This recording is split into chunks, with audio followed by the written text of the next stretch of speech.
Hello and welcome to the Journal. I'm Steve Kendall. Peregrine falcons are the fastest birds in the world, and Bowling Green is home to a very special group that's now the focus of a new children's book. It's called Tower Falcons by Susan Montgomery, and we have the author here with us today. Susan, thank you again for being here.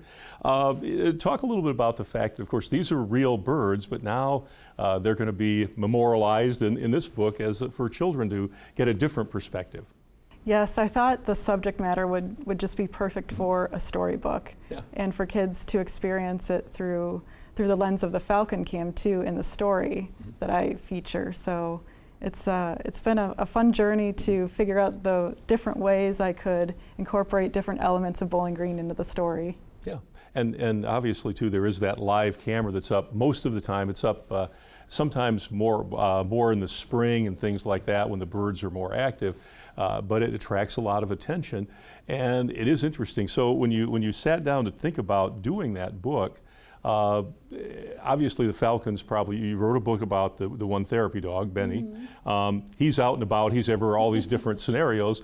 The birds kind of hang out in the same location, so did that sort of test your creativity to say, well, here they are, they have a daily routine, where his was pretty varied. Theirs is probably a little more concise, a little more defined. So how did you work that and make that work for the whole book?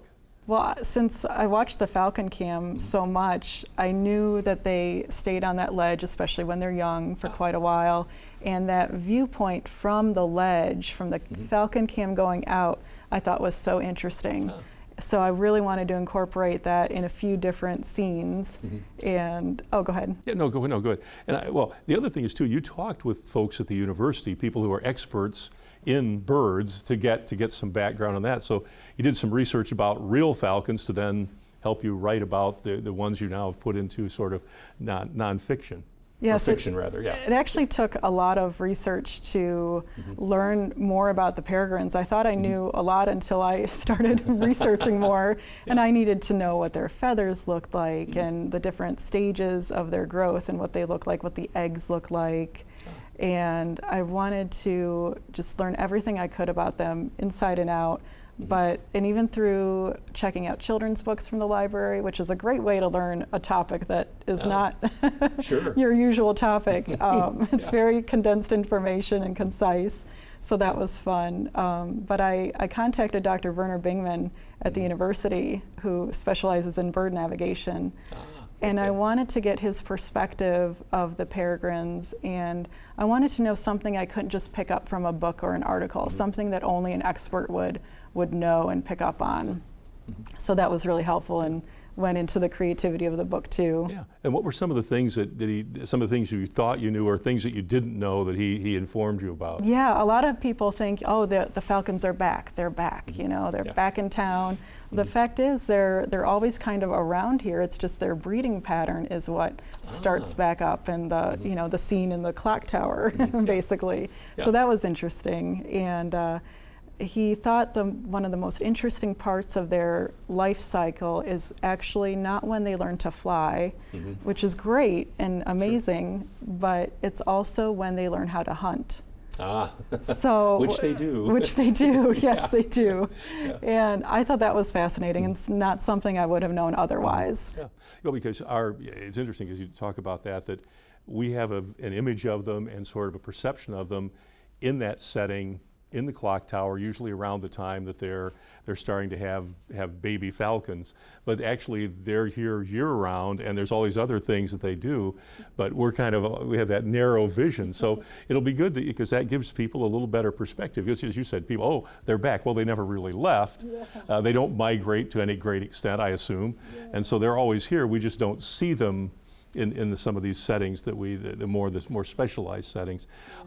When you were talking with him too, did he have any? Did he give you other insights into things that you then incorporate into the book that you probably wouldn't have had you not talked to him? Yeah, actually, that one part about them learning how to hunt, originally that wasn't going to be a part of the story. But I actually included a scene where they're hunting in midair.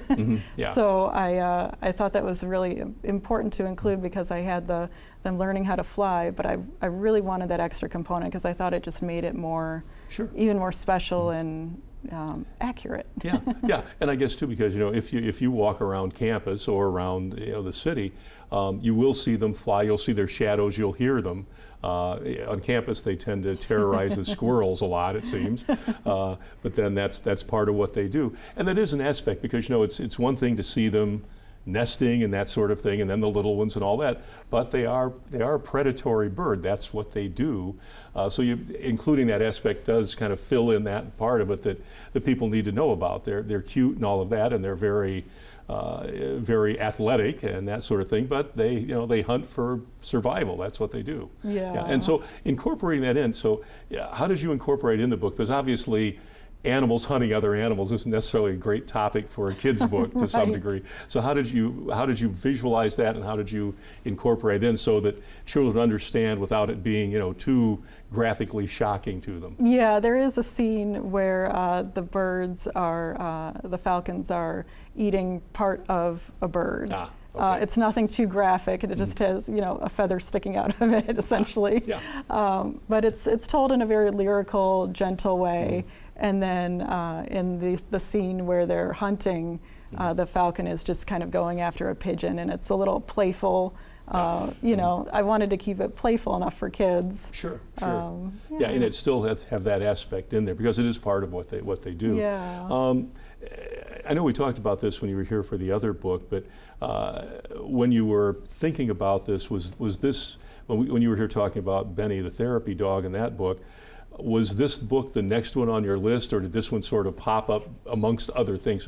You've got ideas floating around all the time, right? I do. I actually have an idea book. Okay, yeah. But this was going to be the next in the sequence. You already had that kind of... Yeah, I had been thinking about it, and then when I started watching the Falcon Cam again in the spring, and I just thought, wow, what a neat way to do another story, and something that would have local appeal but broad appeal too. Sure. So I just thought it was such an interesting topic, and it was such a creative challenge though too, because there were so many aspects I wanted to incorporate. So I almost had a checklist of things as I went along, like, okay, I want the wind of Bowling Green in the story. The courthouse has to, be a central element. And there were so many ways I could have told the story too. And I've done this with a couple books. Sometimes I will write out the story a few different ways from start to finish, and even do a couple illustrations just to see how it feels. And if it doesn't feel right, then I know that's not the right story. The direction to go to. Yeah. When we come back, we can talk about that, because obviously we can see how many different versions you went through, drafts or whatever, before you got to this one, because obviously it's a creative process, and you just said things change as you look at things. Go, seemed like a good idea. Well, it didn't work the way I thought. But we can talk about that too. Back in just a moment with Susan Montgomery, the author of Clock Tower Falcons. Back in just a moment. Thank you for staying with us on The Journal. Our guest is Susan Montgomery, the author of Clock Tower Falcons, a children's book about the peregrine falcons at the Wood County Courthouse here in Bowling Green, Ohio. The last segment we talked about, you're talking about your process where you go through a whole series of ideas, some to a completion, and then look back and say, well, this, but not that. So talk a little bit about that. What happens to some of the pieces that don't end up in the final version of the book? Do you set those aside for future ideas, maybe to package into some other book, or what do you do with those? Yes, they kind of go on the back burner for a while. They go back into my idea book, and I really have a whole binder full of partial stories and full stories, and I almost wrote the story as a lullaby. Oh, okay. When I was experimenting with the poetic, lyrical feel to the story, but it just wasn't right, and I envisioned it more as just a lullaby song itself. So I ended up keeping that as a separate component that I revisited after I completed everything. Yeah. So. Now, when you do you ever have a situation where you talk about your idea book where you take several ideas out of that and make it, and they kind of come together in one story? I mean, 4 or 5 different parts that were separate to begin with now come into focus as one book? Sometimes, yeah. Sometimes that does happen. Yeah. Now, you talk about, too, that you were, and we'll hear a little bit of the song that goes with this, the lullaby that goes along with this. did that idea go in and out of the final version, or was it, you talk about the fact that you started out thinking that was going to be the focus of it. How did it work its way back in then at some point? Because that was sort of your original idea. It's still a part of it, but how did you go through that process to say, yeah, the lullaby still works, but in this context versus what I thought it was going to be? Yeah, I thought it would just be a nice extra component to the story, something I envisioned like a child listening to the story at bedtime. And then listening to that song at the end and just drifting off to sleep, you know? So it was just almost very whimsical to think of it that way. And I wrote the lullaby song and knew that I'd want it, you know, I want people to be able to listen to it in some way too.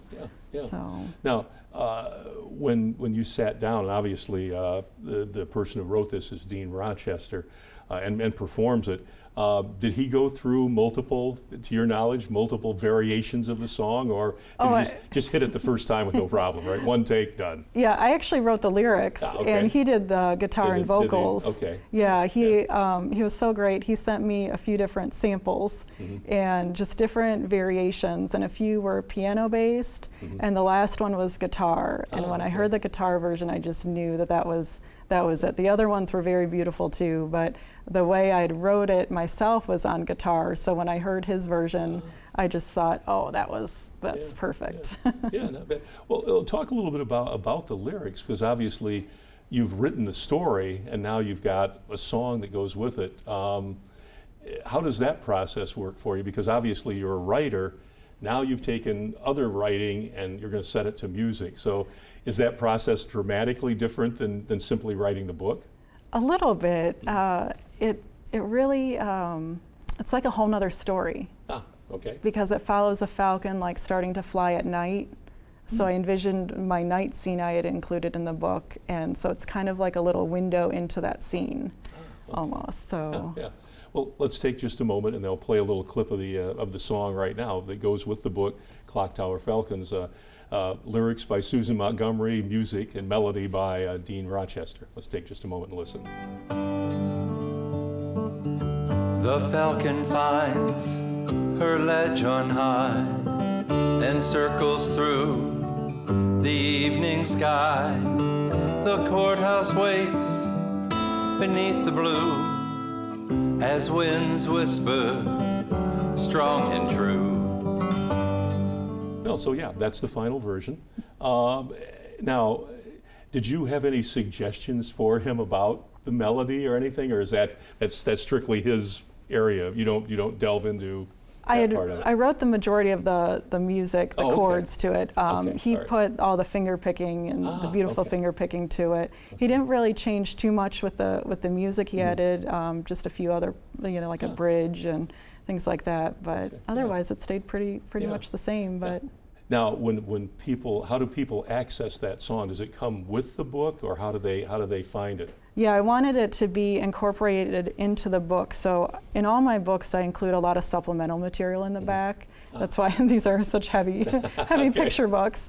But I wanted them to go not just to my website, but I wanted them to access his Bandcamp website too. So you can scan the QR code or go directly to the site and listen to it through there. So it's the wonders of new technology making it. Because back in the day it would have been like a CD inserted in the back cover or something. Now it's available a lot of different ways. One of the things too, when you look at this, and obviously with the illustrations, how difficult a process was that to get the birds the way you wanted them to look? Because I'm sure you went through several iterations of those as well, and we'll probably never see the first ones, or maybe we will. But is that process, was that more difficult than the writing part, or not? Oh, it's challenging. It is, but it's so fun. It's so fun. I have an art background, so I just love sketching all the time. And part of my process to actually get to really know the falcons was to do watercolors of them.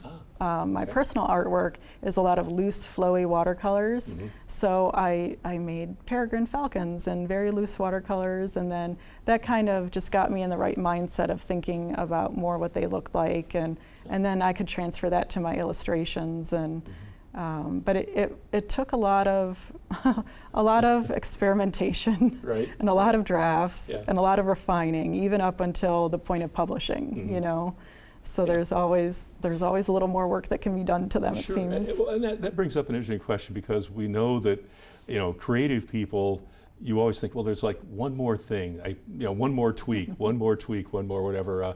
And you know, when it comes to editing, video or whatever, there's always like, oh, one more frame. Do you go through that process? There's like, oh, this sentence, I did one more word, or this word instead of that word. I mean, when do you finally like say, okay, it's done? How do you reach that point? Do you just say, is it a deadline, or you just mentally know when it's finished somehow?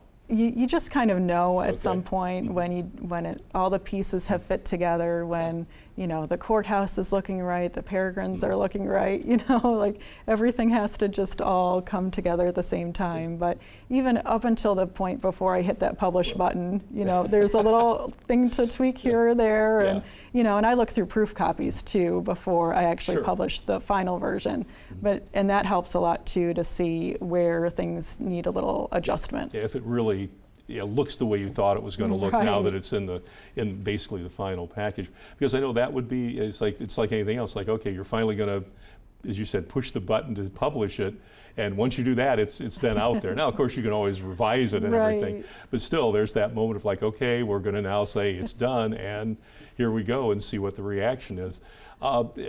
When you look at writing this, I mean, your next idea, do you have something already in mind for that now? What's next? I do. Okay. I do. Yeah. Yeah. I started publishing with ukulele picture books when I moved into picture books. So I'm kind of circling back around to that a little bit. So Yeah. that's going to be the topic of my next one. But I still want to think of some other ways to collaborate, maybe do another locally themed book with broad appeal.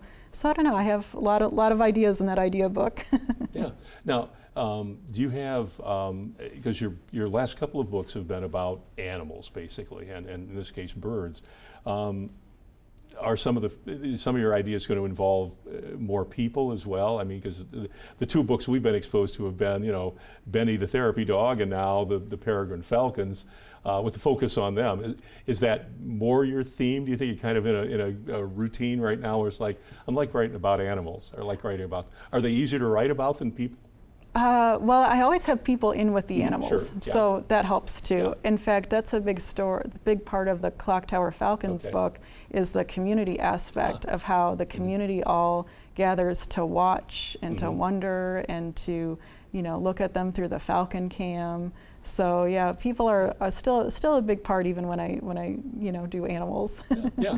And now, will you in the future, like as you're looking at things, obviously your idea book has books that are focused on people versus animals, and that's when you look at that too. What kind of piques your interest about what will be the next thing you'll write about? Does it sort of just come to you naturally, randomly? Do you see something and say, oh, write that down in my book, that's a good idea? Is that sort of how your process works? Yeah, and I have to think, what am I going to stick with over the next few months? Yeah. Long enough to hold my interest and, to stick with the illustrations and the story.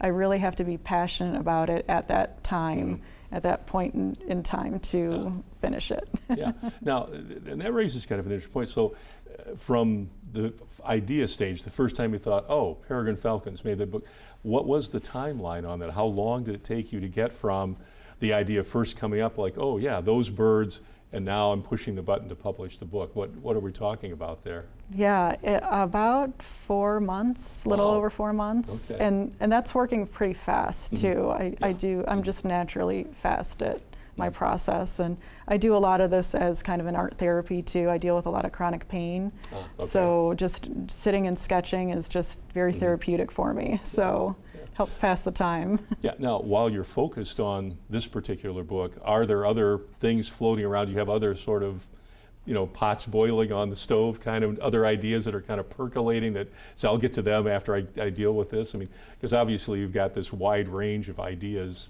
to work with. Yeah, and I don't just think of stories too and art, but I think of my personal artwork too. So that, and also just getting inspiration from experiences and just being out in the community and talking to people, and it all feeds into my creativity. Yeah, because obviously, as you said, you do have to focus on the issue at hand, but at the same time, you want to make, I'm sure you're aware that you're not going to ignore things that are going on around you and say, oh, wait a minute, that's a good idea for the next book. Well, but right now I'm working on this. You publish, does anybody else weigh in while you're going through this process and say, gee, I think this is better than that, or when are you going to get done? Or is it sort of all it's under your control? How does that work? I have a little group of critique partners. Okay. So fellow authors, illustrators, and sometimes they're not even authors in picture book genres. Sometimes you can get really unique perspectives from somebody who publishes in fantasy or something like that. So it's really interesting just having author friends and in different categories and genres and time zones, because there's always somebody to talk to. That's a good point, because it's sort of a 24/7 thing now, and you can contact somebody at any, or idea pops up, it's like you can bounce it off them, whether it's 3 a.m. here or it's 3 p.m. there, kind of a thing. So, when we come back, we can talk more about the process and what, as you said, what you're going to start working on next. Back in just a moment with Susan Montgomery, the author of Tower Falcons. Discover the Falcons of Bowling Green, Ohio. Back in just a moment. You're with us on The Journal. Our guest is Susan Montgomery, the author of Tower Falcons. One of the things, you've talked about this earlier, is the fact that part of the idea with this was to make sure that people and children and families in the community got a different view of the peregrine falcons beyond what they see on the falcon cam that's focused on them at certain times of the year. So talk about, get a little insight into how you wanted to make sure that connection was made and how you went about incorporating that into the book. Yeah, I just wanted them to see the whole, the life cycle and the pattern, and also what the community does in response to. So I just wanted to kind of take a step back and, see how, the kids draw feathers in art class and, just different components. And I even incorporated the BGSU Falcons in a way too, because there's a group of kids cheering on their team, the Falcons. So I wanted that in there too. Now, we were talking too about the fact that your last several, the two books that we've been most aware of have been about animals and their connection to the community and the people involved in that sort of thing. Do you go beyond that genre? Did you started out maybe not writing children's books and illustrating children's books? So talk a little bit about where you come from and where you are and where you think you're going to go with the books you write. Yeah, I started out during the pandemic. I had my second hand surgery, and I had just learned how to play the ukulele not too long before that. And I wanted to share my one-handed music that I wrote for the ukulele with my friends. And I wanted to combine it with my art, so I made music books that ended up being a 4-book series in the end. And that's how I got into self-publishing. And I learned everything I could about self-publishing and who to listen to, who to follow, and just learned from some really great mentors along the way. But since then, I've written in the Christian book arena, and I've written a memoir. So yeah, it's fun touching on other places. But once I got into picture books, I really love. That's where you really, that's where you feel comfortable, and that's where you feel you do your best work. Not that the other work isn't good, but you feel, Now, you mentioned too, as you talk about self-publishing, because obviously you want to make sure you hold on to your intellectual property and all of that, because the book belongs to you. You don't want people stealing your ideas, reprinting it, doing things like that. So what was that process like, learning sort of the legal side of doing a children's book? Because it's like, oh, it's a beautiful book, it's really entertaining, it's fun, but there is a business side to it. Yeah, it takes a while to learn everything that you need, everything from ISBNs to how to do your copyright page, and it's really important now too, I think, to really have unique and original ideas, because right now there's a lot of AI generated books flooding marketplaces. So it's just so important to have some, your original work out there. And that's why I love that my work is so sketchy and, sometimes irregular at times, but it's real art, Yeah, it's unique. It's not a formula-driven piece that comes out either visually or when you read it. And that's a good point because, AI-generated material, okay, whatever, it's fine, but there's still something about the actual human creativity part, the environment, the exposure, your ideas, the things you've seen, done, whatever, that filter into that no computer can really, it can duplicate it, but not in the same way that a human can do it, it seems. Yeah. And just the process, the creative process of it versus it being an algorithm that says, okay, include these 3 things, those 4 things, a picture of this, and then a sentence of that. It's a lot more than that when you sit down and do this. Now, with the self-publishing, I mean, how many things do you have out there now? Over 20. Okay. Because I also have coloring books and activity books with some of my picture books too. Yeah. I'm working on finishing up the activity book for this one. Okay. So that will be out soon. And there's an activity book with Benny's book too. So yeah, that's a lot of fun. Yeah. Just another way for kids to experience the story and do some extension activities. It's the teacher in me. Yeah. Now, and you talk about, both this book and Benny. I mean, have you ever in a situation where because you're obviously still doing a lot of different things, where you'd revisit like writing Benny's Great Adventure 2 or sequels, that kind of thing? Possibly. Yeah. Possibly or another some Peregrine. spin-offs. Yeah. Yeah. Because that seems to be, because obviously the story continues to evolve both with the Peregrine Falcons and with him, but you've got all these other ideas too to work before you go back and pick that up. In a way, that's kind of how the Falcon book started, because in Benny's book there's an image of the Wood County Courthouse, and above him there's a little falcon flying. So there's a little. So there was a little seed right then and there that I thought, wait a minute. Yeah, there's a story here. Yeah. Wow, fantastic. Well, thank you so much for coming on and talking about this. And the books are just so just engrossing when you look at them, and the stories are beautiful, the illustrations are beautiful. This one has musical accompaniment to it, so it's just a great thing. And for people to learn more about something that they probably think about or see maybe every day they go by, this gives them another way of viewing it, which they wouldn't have had otherwise. So thank you so much. Thank you for having me. Thanks. You can check us out at WBGU.org. You can watch us every week at 8 p.m. Thursday. We'll see you again next time on The Journal. Good night and good luck.